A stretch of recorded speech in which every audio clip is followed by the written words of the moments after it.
So now we are going to color the fondant, and this is the same technique that we will use to color the gum paste as well, because both of them are sugar dough except for changes that in which how we are going to use the fondant and the gum paste, but coloring will remain the same. So what I am going to use is a gel color. Any brand gel color should be fine for you to use. In case of, say, maybe you want to make a very pastel light shades, then maybe you can use liquid colors as well, but it is not recommended. However, if you only have liquid colors, it technically works, but then if you're going to add a lot of liquid color into the dough, the sugar paste, then it is going to get sticky, and maybe you will have to add some more icing sugar or corn flour and then blend them together. However, the original texture may not just remain if you're going to use liquid colors, but it technically does work. Now, gel colors are thick pastes.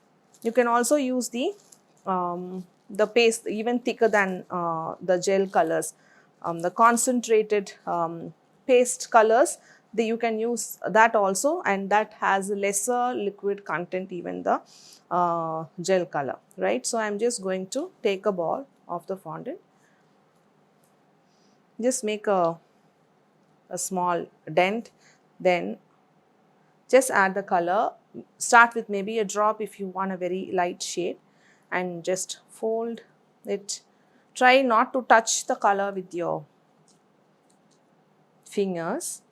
Just try to put it in and then keep blending. I'm just going to pull and fold.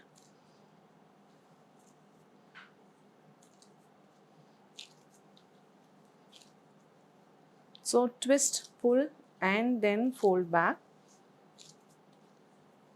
So if you're looking at marble shades, then stop anywhere where you like and then you can start rolling out. But then we are looking at kneading and blending it. So you can see the color just blends in well because I'm twisting it and then folding back.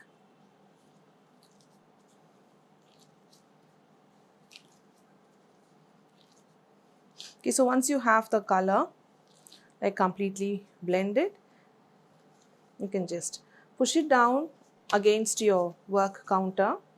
Okay, press it down and then fold back.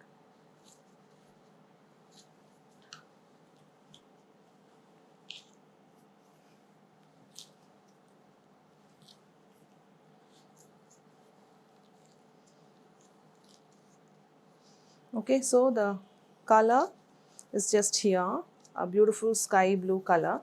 Now in case I am just looking at making it a bit more darker shade, then I can now add some more and again follow the same process. Just tuck in the color, fold it in so you're not touching the shade. But then I'm just wearing the gloves only to not let the color touch my fingers, because after which if you have to switch over to a different shade, then you have to like completely wash your hands, keep it really clean. Otherwise, then maybe after this blue, if you're going to work on a white colored fondant, then it could just turn blue. Okay, so once you have the marble, just put it down on your work counter, stretch it, pull it away from you and then just fold it back. Now in this process, your fondant could maybe turn dry or turn very soft. So you have corn flour with you and then shortening also with you. Okay, so depending on what is happening to your fondant, if it is getting really very sticky, then you add pinch of corn flour. Don't add too much because that will dry out the fondant. Now if it is getting dried out, then you take just a little bit of the shortening in your fingers and then rub the shortening all over the fondant and knead it again.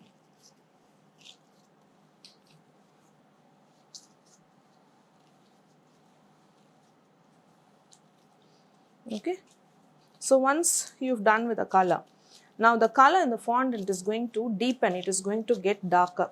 So I'm just going to put the folds at the bottom and just make a smooth ball, and then I'm going to cling wrap this and keep.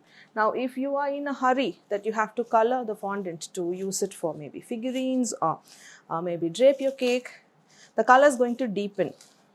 So to know what color you're going to make your fondant to, it is better to color the fondant the previous day and then let it rest. When you're coloring, you have to match the color to the color that is one shade lesser than the color that you want. So you can wait for few hours, say maybe 4 to 8 hours, and then the fondant is just going to get one shade deeper, and that should be your right stage. Now if you're going to knead the fondant to the exact shade that you actually want, and then if you're going to allow it to stay, then it is going to go darker than what you really want. Like maybe you're just trying to make a navy blue and then you actually went to that navy blue, and then maybe you added some black into the blue to get to your navy blue. Then maybe the next day it is like closer to black, which you don't want. So always keep your fondant one shade lesser than the shade that you want.